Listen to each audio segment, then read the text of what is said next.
Hello guys! Dito naman tayo ngayon sa Libis.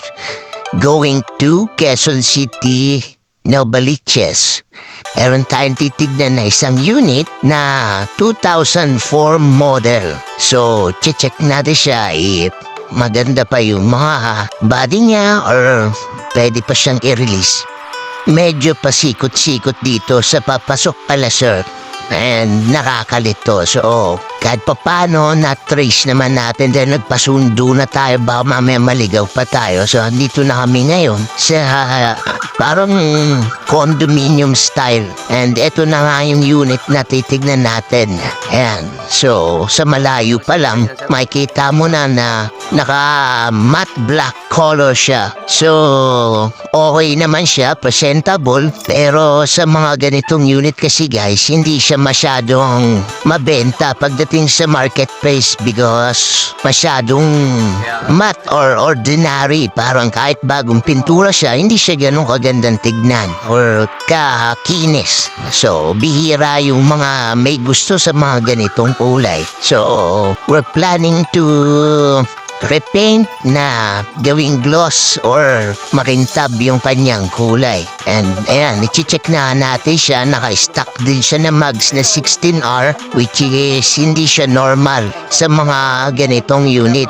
And medyo upgraded na yon. 1 point na agad siya and ang exterior niya naman is napakalinis din. Mukhang kakahubad lang ng cover sheet nito and nakamat na rin siya ng flooring. So, another 2 points. So, we're going to check the important things like engine and radiator, engine oil, transmission oil dahil dito, automatic to kasi guys eh. So, importante talaga yon. And titignan natin yung ibang mga sensor niya kung wala naman siyang mga sumasabay or mga hindi nagpa-function. So, napaka-importante niyan. And last but not the least, syempre, check natin yung kanyang papers or document.